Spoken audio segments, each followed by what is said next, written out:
Em nome do Pai, e do Filho, e do Espírito Santo. Amém.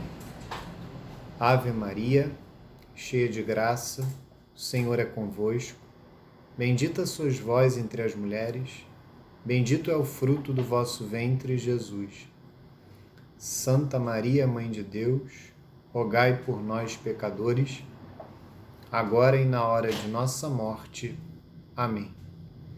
Glória ao Pai, e ao Filho, e ao Espírito Santo, assim como era no princípio, agora e sempre, por todos os séculos dos séculos. Amém. Nossa Senhora, Consoladora dos aflitos, auxílio dos cristãos, rogai por nós. São José, rogai por nós. São João Bosco, rogai por nós.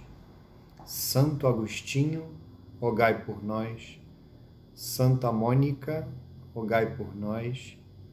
Santa Madalena de Nagasaki, rogai por nós. São Pio X, rogai por nós.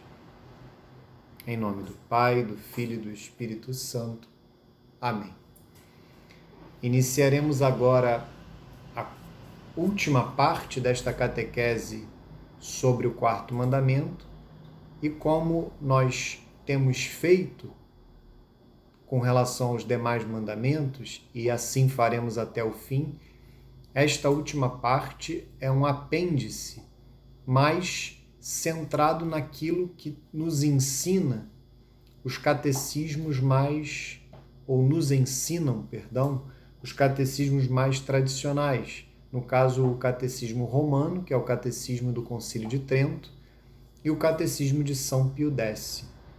Nesse caso, antes de apontarmos outros aspectos que conduzirão ao ponto específico que eu gostaria de aprofundar nesta parte da aula, ou nesta última aula referente à catequese sobre os sobre o quarto mandamento, eu selecionei aqui 3 perguntas do Catecismo de São Pio X que aprofundam ensinamentos que nós já demos nas aulas anteriores.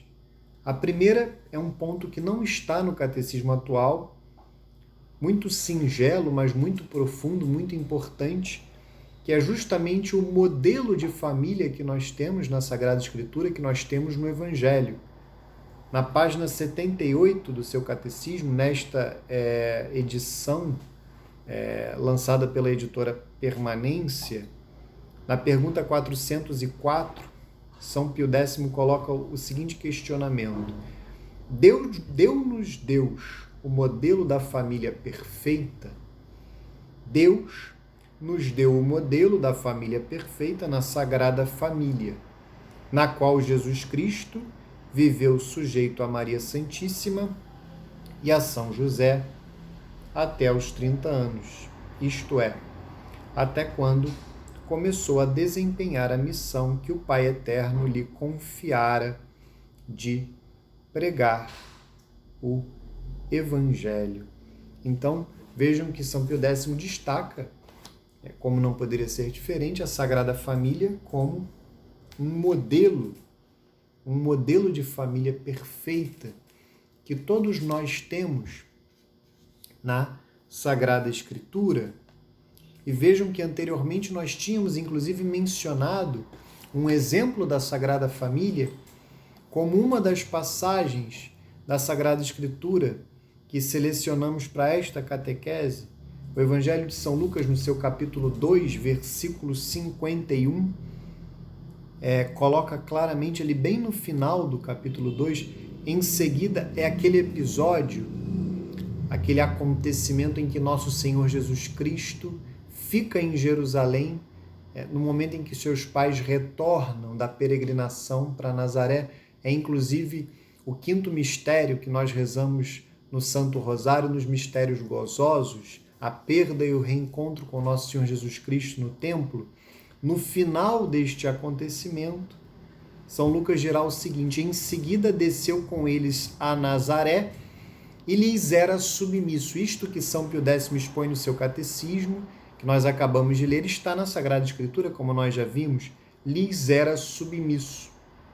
Sua mãe guardava todas essas coisas no seu coração e Jesus crescia em estatura, em sabedoria e graça diante de Deus e dos homens. Então vejam que aqui há um modelo de fato de família perfeita, a Sagrada Família, Nosso Senhor Jesus Cristo, Nossa Senhora, São José.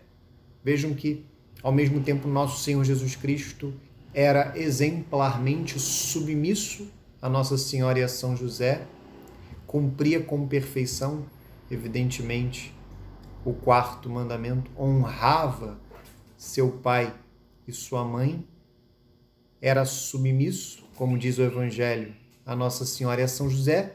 Por outro lado, crescia em estatura, sabedoria e graça diante de Deus e dos homens. Aqui também fica muito claro este modelo de família perfeita para nós.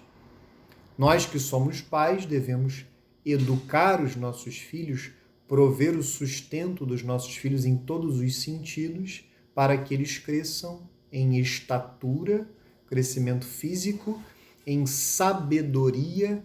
É claro que aqui é o crescimento intelectual, e graça, um crescimento espiritual, que é o mais importante de todos, diante de Deus e dos homens. Vejam que é este o ponto. Vejam que aqui fica muito claro este modelo de família perfeita, que é a Sagrada Família, no qual nós podemos e devemos nos espelhar. O Evangelho nos brinda com este modelo de família perfeita, que é a Sagrada Família. E São Pio X tem duas questões que ele coloca aqui que mostram justamente aquilo que o Catecismo da Igreja Católica já ressalta: a família como a célula originária da sociedade e a família que antecede a sociedade. Na pergunta 405, São Pio X dirá o seguinte: poderiam as famílias, se vivessem isoladamente umas das outras, prover a todas as suas necessidades materiais e morais? Se as famílias vivessem isoladamente umas das outras, não poderiam prover as suas necessidades. E é necessário que elas se unam em sociedade civil a fim de se auxiliarem mutuamente para o seu aperfeiçoamento e para a sua felicidade comum. E a pergunta 406, ela é a consequência lógica desta pergunta 405. Que é a sociedade civil? A sociedade civil é a reunião de muitas famílias dependentes da autoridade de um chefe para se auxiliarem reciprocamente a conseguir o mútuo aperfeiçoamento e a felicidade temporal. Então vejam aqui, está muito claro a necessidade que a própria família tem de se agrupar com outras famílias, e daí surge a sociedade civil. Então fica muito claro, a sociedade civil ela tem a sua origem na família, mas é na sociedade civil que a família, de fato, ela consegue atingir a sua perfeição, no sentido de perfeição, é claro, para esta vida terrena. É através da sociedade civil que a família consegue prover a todas as suas necessidades materiais e morais.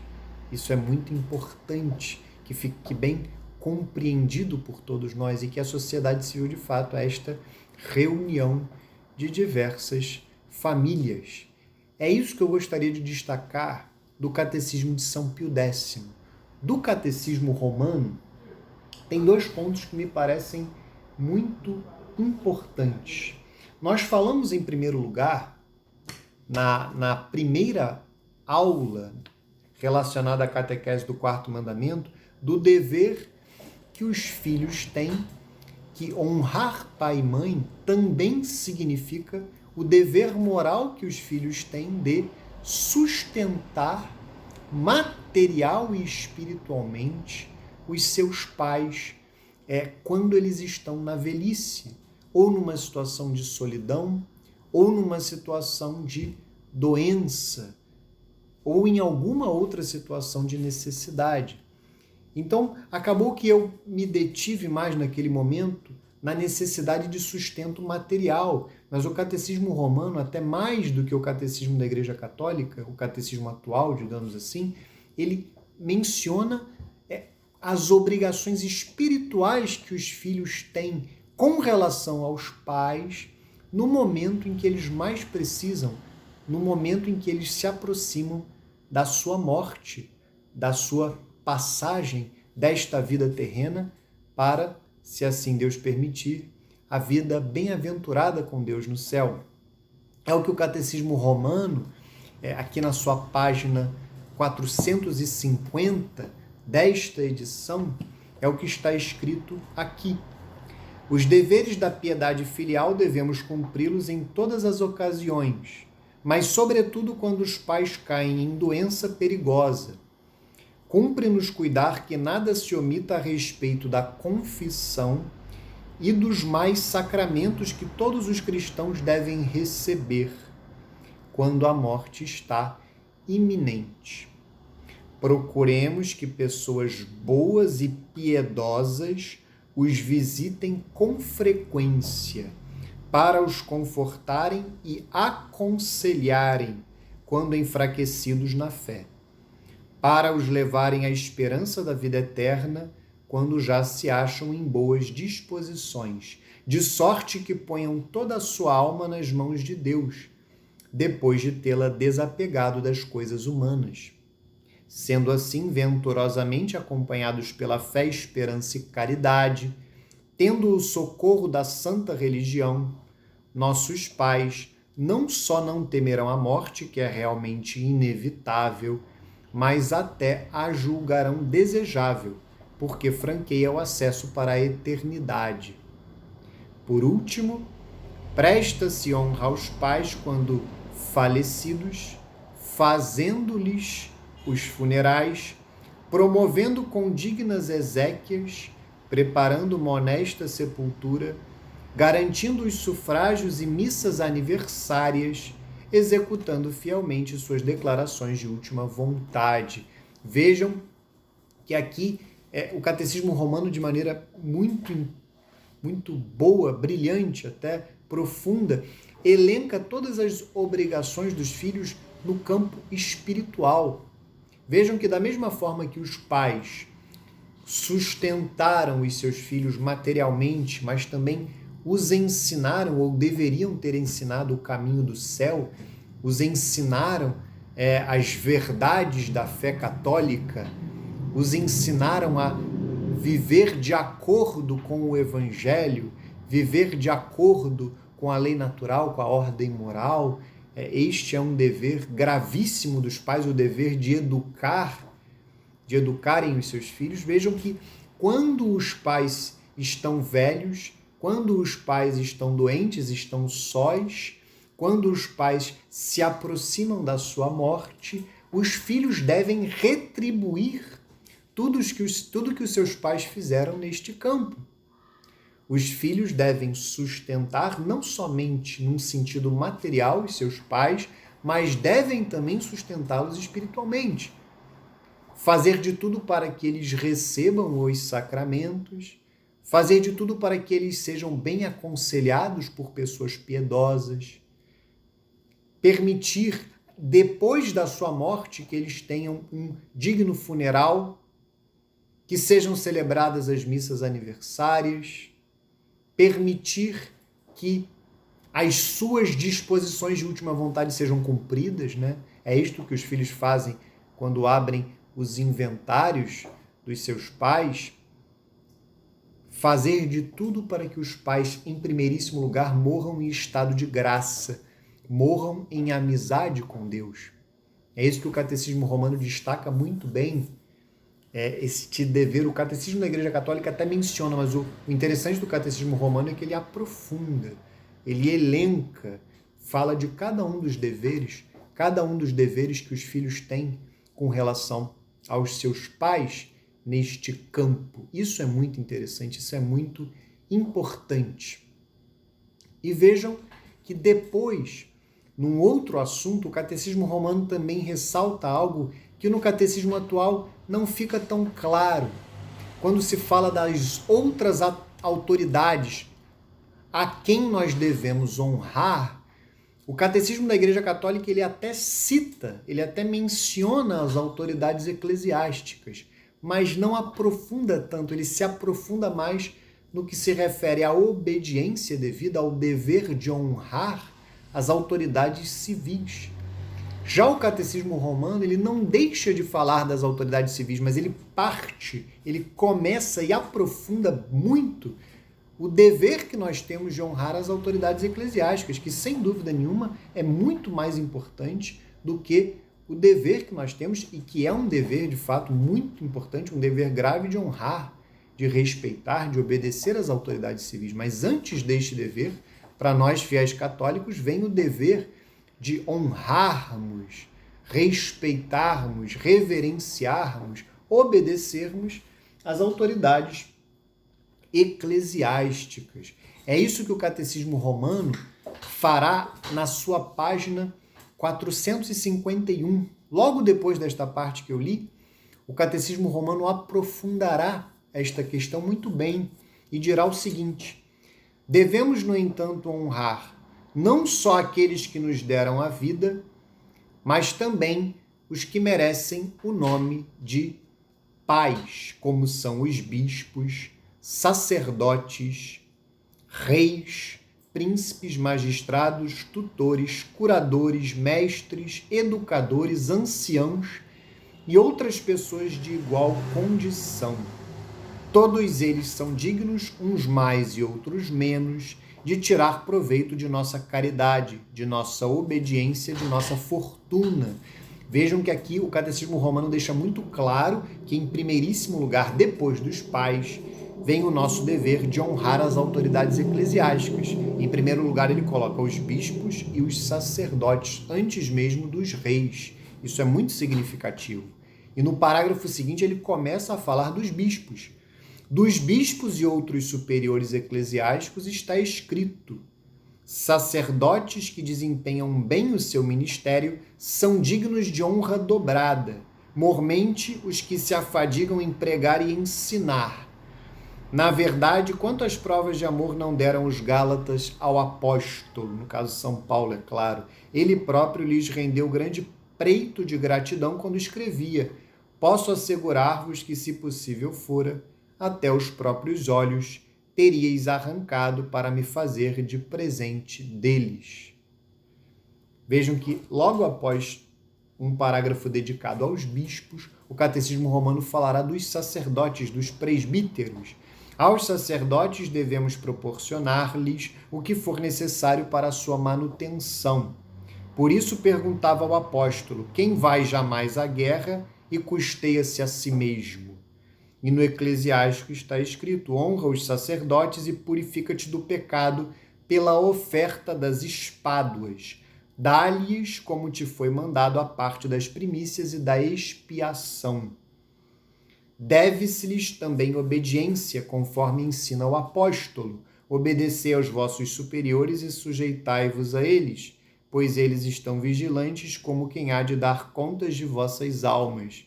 E Cristo, nosso Senhor, mandou até obedecer aos maus pastores quando declarava: na cadeira de Moisés estão sentados os escribas e fariseus. Respeitai, pois, e executai tudo o que vos disserem, mas não façais de acordo com suas obras, porque eles falam e não praticam. Vejam que o Catecismo Romano, mais do que o Catecismo atual, bem mais, ele aprofunda bastante nesta necessidade que nós temos de honrar as autoridades eclesiásticas. Como nós falamos, honrar, obedecer, respeitar, reverenciar. E eu vou parar por aqui, porque depois o que o Catecismo Romano falará diz respeito às autoridades civis, e isso nós já vimos com alguma profundidade, nós já vimos na aula anterior, que nós dedicamos exclusivamente ao dever que nós temos de honrar as demais autoridades, para além do dever que nós temos de honrar os nossos pais. O que eu gostaria de salientar no fim desta aula é a questão da relação das autoridades espirituais, nós já vimos aqui as autoridades eclesiásticas, com as autoridades civis, com o poder temporal.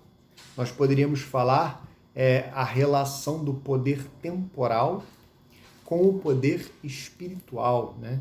E, obviamente, do poder espiritual com o poder temporal. É interessante que o Catecismo da Igreja Católica ele aborda um pouco essa questão. Na parte final que está lá no Catecismo da Igreja Católica acerca do quarto mandamento, há toda uma dedicação a esta questão, a comunidade política e a igreja. Eu agora lerei o parágrafo 2244. Na realidade, eu lerei do parágrafo 2244 até o parágrafo 2246 do Catecismo da Igreja Católica, que entra nessa questão, a comunidade política e a igreja. Toda instituição se inspira, ainda que implicitamente, numa visão do homem e de seu destino, da qual deduz os critérios de seus juízos, sua hierarquia de valores, sua linha de conduta. A maior parte das sociedades tem referido suas instituições a uma certa preeminência do homem sobre as coisas. Só a religião divinamente revelada, no caso a religião católica, a verdadeira religião, reconheceu claramente em Deus Criador e Redentor a origem e o destino do homem. A Igreja Católica convida os poderes políticos a referir seu julgamento e suas decisões a esta inspiração da verdade sobre Deus e sobre o homem. As sociedades que ignoram esta inspiração ou a recusam em nome de sua independência em relação a Deus, são levadas a procurar em si mesmas ou a tomar de uma ideologia os seus referenciais e os seus objetivos. E não admitindo que se defenda um critério objetivo do bem e do mal, arrogam a si sobre o homem e sobre seu destino um poder totalitário, declarado ou dissimulado, como mostra a história. Então aqui é que vem aquilo que nós falávamos na última aula, a questão da tirania. A questão da tirania, quando uma autoridade ela não exerce o seu poder em nome de Deus. Ela não exerce o seu poder segundo a santa vontade de Deus. Então aí sim fica muito clara a tirania. A tirania se verifica. Fica muito clara que esta autoridade ela cai na iniquidade. Ela não exerce o seu poder em nome de Deus e ela perde o seu fundamento. Deus é o fundamento de toda e qualquer autoridade. Toda e qualquer autoridade emana de Deus e em nome de Deus deve ser exercida. Então, é fundamental que entendamos isso. Mas não somente em nome de Deus, aqui fica muito claro. As sociedades que ignoram esta inspiração. Que inspiração é esta? A inspiração da Santa Igreja Católica, lá em cima fala-se muito claramente, só a religião divinamente revelada. Então, que inspiração é esta? A inspiração da Santa Igreja Católica, que é inspirada e assistida pelo Espírito Santo, que é o corpo místico de nosso Senhor Jesus Cristo. Então aqui o Catecismo vai falar claramente da Santa Igreja. Então, quando se fala da autoridade que emana de Deus e deve ser exercida em nome de Deus, nisto está compreendido, evidentemente, também a Santa Igreja Católica. Afinal, as autoridades eclesiásticas, o poder espiritual, são representantes de Deus que exercem o seu poder. Logo, naturalmente, as autoridades civis, o poder temporal, deve se submeter ao poder espiritual naquilo que lhe é próprio, naquilo que é de sua competência em matéria de fé e moral. Vejam o que diz o parágrafo 2245. A Igreja que, em razão de seu munus e de sua competência, não se confunde de modo algum com a comunidade política, é ao mesmo tempo sinal e salvaguarda de caráter transcendente da pessoa humana. A Igreja respeita e promove a liberdade política e a responsabilidade dos cidadãos. Faz parte da missão da Igreja emitir juízo moral também sobre as realidades que dizem respeito à ordem política, quando o exijam os direitos fundamentais da pessoa ou a salvação das almas, empregando todos os recursos e somente estes que estão de acordo com o Evangelho e com o bem de todos, conforme a diversidade dos tempos e das situações. Vejam que aqui fica muito claro, emitir juízos de ordem moral. Então, em matéria moral, em matéria de fé, nós poderíamos dizer em matéria espiritual, assuntos espirituais, o poder temporal ele deve se submeter ao poder espiritual. As autoridades civis elas devem se submeter às autoridades eclesiásticas. É isso que nós vimos, e eu reitero, naquela passagem que nós lemos do livro dos Atos dos Apóstolos. Atos dos Apóstolos, capítulo 5, versículos 26 a 32, fica ali muito claro, São Pedro, ou seja, o Papa, o primeiro Papa, ele ali se coloca claramente acima da autoridade civil, que no caso eram os representantes do Sinédrio, as autoridades civis que estão ali diante dele. Vejamos esta passagem e depois tiremos dela lições preciosas para esse ensinamento tão tradicional e que precisa ser resgatado. Foi então o comandante do templo com seus guardas e trouxe-os sem violência. No caso, trouxe os apóstolos, que são os bispos, as autoridades eclesiásticas. Os bispos são os sucessores dos apóstolos. O Papa, o Santo Padre, o Papa é o sucessor de São Pedro. E trouxe-os sem violência porque temiam ser apedrejados pelo povo. Trouxeram-nos e os introduziram no grande conselho, onde o sumo sacerdote os interrogou, dizendo, um parênteses, por mais que o sumo sacerdote também fosse uma autoridade religiosa, para os judeus, para nós não. O judaísmo é um erro. Os judeus não estão na verdade, eles estão no erro. Então, para nós, evidentemente, não se trata de uma autoridade religiosa, não se trata de poder espiritual, mas sim de poder temporal, porque o Sinédrio, como nós vimos na última aula, o Sinédrio desempenhava tanto um papel espiritual como também um papel civil. Eles acumulavam o poder temporal e o poder espiritual. Então, para nós, no caso, e para os apóstolos principalmente, trata-se de uma autoridade civil, de uma autoridade temporal. E vejam como São Pedro, o pastor supremo da Santa Igreja, o príncipe dos apóstolos, vejam como ele se colocará diante daquela autoridade civil que o admoesta.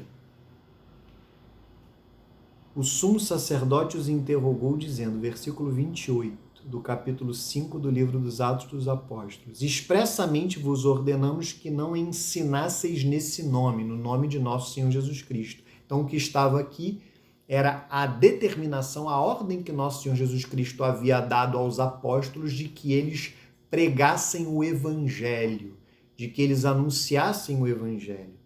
Não obstante isso, tendes enchido Jerusalém de vossa doutrina. Quereis fazer recair sobre nós o sangue deste homem, nosso Senhor Jesus Cristo? Pedro e os apóstolos replicaram, importa obedecer antes a Deus do que aos homens. O Deus de nossos pais ressuscitou Jesus, que vós matastes, suspendendo-o num madeiro. Deus elevou-o pela mão direita como príncipe e salvador, a fim de dar a Israel o arrependimento e a remissão dos pecados. Deste fato, nós somos testemunhas, nós e o Espírito Santo que Deus deu a todos aqueles que lhe obedecem. Ao ouvirem essas palavras, enfureceram-se e resolveram matá-los. Vejam a atitude de fúria e até essa sanha assassina das autoridades civis diante da verdade que era anunciada.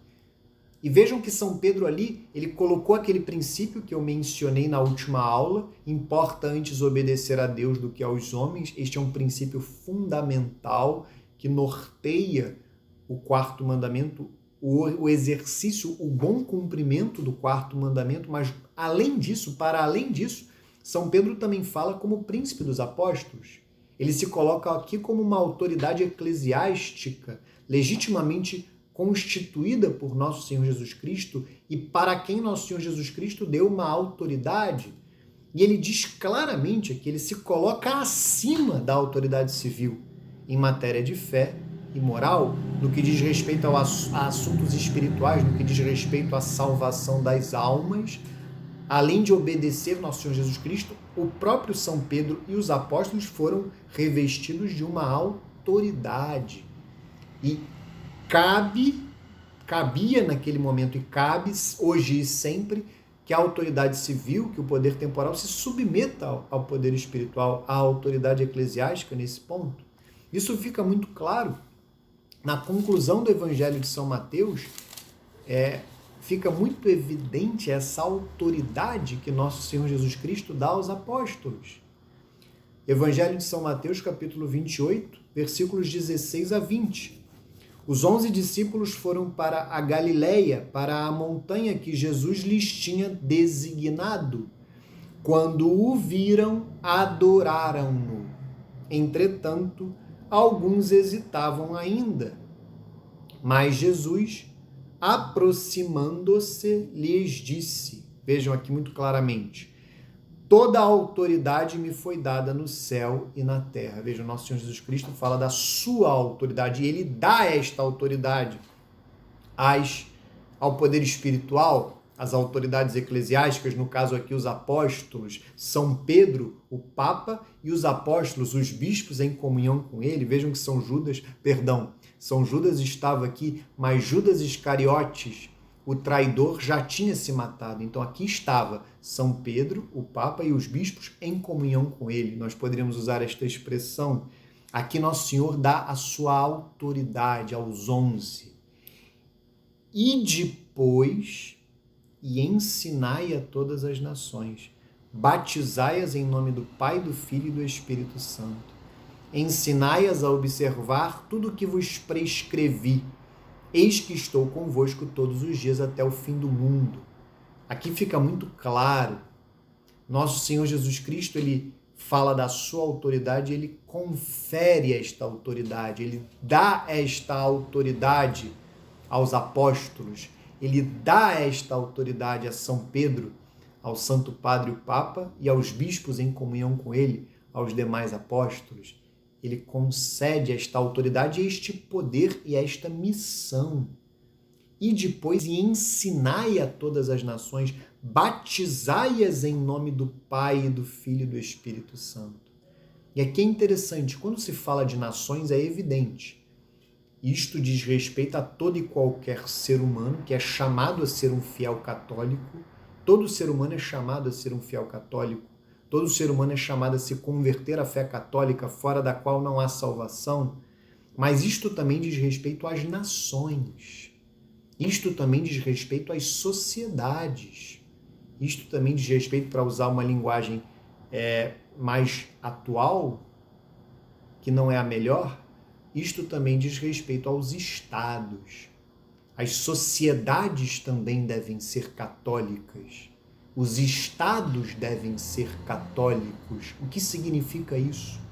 No seio das sociedades, no seio dos estados, o poder temporal, ou seja, as autoridades civis, e este é um ensinamento tradicional da Santa Igreja Católica que precisa ser resgatado, o poder temporal precisa se submeter ao poder espiritual. O poder temporal, nos assuntos espirituais, em matéria de fé e moral, precisa se submeter ao poder espiritual. A autoridade civil, ela precisa se submeter à autoridade eclesiástica. E foi isso que São Pedro fez neste acontecimento que eu acabei de ler no livro dos Atos dos Apóstolos. São Pedro cumpre o que Nosso Senhor Jesus Cristo determina neste momento. Cumpre esta missão. As nações devem se converter à fé católica. As nações devem se ordenar a partir do Evangelho. Isto é o que significa, em primeira e última instância, o reinado social de Nosso Senhor Jesus Cristo. Nosso Senhor Jesus Cristo, ele deve reinar em cada coração, ele deve reinar em cada família, ele deve reinar em cada bairro, em cada cidade, em cada estado, em cada nação. Ele deve reinar em cada empresa, ele deve reinar em cada órgão público, ele deve reinar em todos os lugares. Isto é o reinado social de Nosso Senhor Jesus Cristo. Toda a sociedade deve se ordenar ao Evangelho. E aqui cabem duas observações. O Estado laico, por mais que hoje isto seja equivocadamente ensinado em diversos lugares e por diversas pessoas dentro da Santa Igreja, pessoas até, muitas vezes, algumas vezes revestidas até de autoridade, integrantes do clero, para ser mais claro, o Estado laico é inadmissível. O Estado laico é uma aberração. Não há que se falar em uma sã laicidade, não há que se falar em Estado laico. O Estado laico, e isso é comprovado inclusive na história, o Estado laico ele é um Estado ateu. Ele é um Estado que se volta contra Deus. Ele é um Estado que acaba por rejeitar Deus. Não existe isenção, não existe sã laicidade. O que existe é rejeição, é ódio a Deus.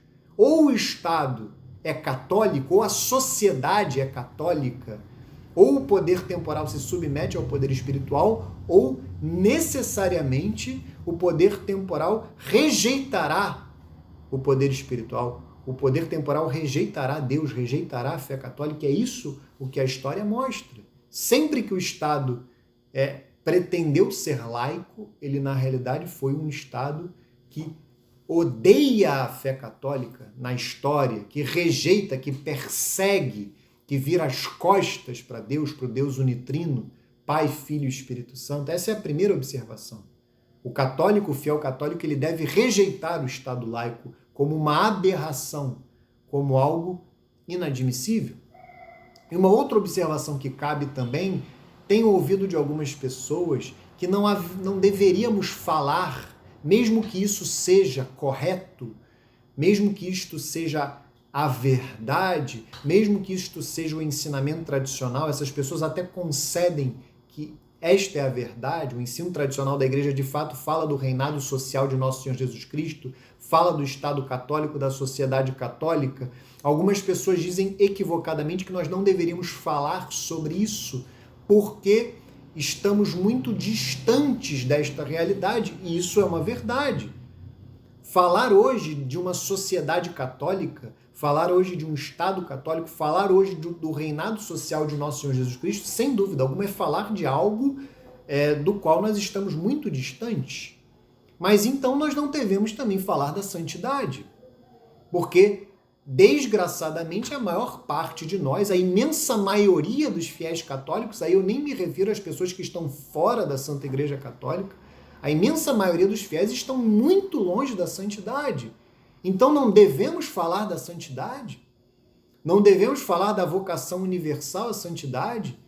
Não devemos falar que todo fiel católico é chamado por Deus a ser santo? Sede santos como o vosso Pai do céu é santo? Não devemos falar da santidade? É claro que devemos. Então, a sociedade católica, o reinado social de Nosso Senhor Jesus Cristo, isso é só uma comparação para que o ensinamento seja passado, ele é a santidade da sociedade. É claro, isto é uma comparação. Tem os seus limites, como toda e qualquer comparação. A sociedade católica, o que se chamaria de um Estado católico, o reinado social de Nosso Senhor Jesus Cristo, está para a sociedade como a santidade está para uma pessoa, um ser humano individualmente considerado. Então, se nós não podemos, devemos falar da santidade, devemos falar da vida dos santos, devemos falar que todos nós somos chamados à santidade, seja nesta vida, seja na vida eterna, naturalmente, obviamente, nós devemos falar do Estado católico. Nós devemos falar da sociedade católica, nós devemos falar do reinado social de Nosso Senhor Jesus Cristo. Porque toda a sociedade, como nós acabamos de ver, ensinai a todas as nações, batizai-as em nome do Pai, do Filho e do Espírito Santo, ensinai-as, as nações, ensinai-as a observar tudo que vos prescrevi. Eis que estou convosco todos os dias até o fim do mundo. Todas as nações, ou seja, tanto os cidadãos, tanto as pessoas, cada ser humano, todo e qualquer ser humano é chamado a ser um fiel católico, mas também as nações, as sociedades são chamadas a serem católicas. As sociedades são chamadas a se ordenar a partir do Evangelho, a partir do que ensina a Santa Igreja Católica. Esta é uma verdade, este é o ensinamento tradicional da Santa Igreja Católica e precisa ser resgatado, porque infelizmente foi esquecido, quando não negado por muitos, sejam integrantes do laicato, ou mesmo, desgraça das desgraças, membros do clero, que propagam por aí que o Estado deve ser laico, e que propagam por aí que não há que se falar em sociedade católica, em Estado católico, no reinado social de nosso Senhor Jesus Cristo. É fundamental resgatarmos este ensinamento tradicional da Igreja, mesmo que estejamos muito distantes desta realidade hoje, infelizmente, desgraçadamente, de fato estamos muito distantes. Mas a cada passo, a cada momento, a cada pessoa que se converte, a cada família que se converte à fé católica, a cada empresa que se ordena pela fé católica, a cada escola que é fundada, escola autenticamente católica, nós nos aproximamos com pequenos passos da sociedade católica, do Estado católico, do reinado social de nosso Senhor Jesus Cristo. É isto que eu queria colocar, é este ensinamento tradicional, principalmente, que eu queria ressaltar neste apêndice da catequese sobre o quarto mandamento. Viva Cristo Rei, salve Maria Santíssima, viva São José, São João Bosco, Santo Agostinho, Santa Mônica, Santa Madalena de Nagasaki, São Pio X. Em nome do Pai, do Filho e do Espírito Santo. Amém.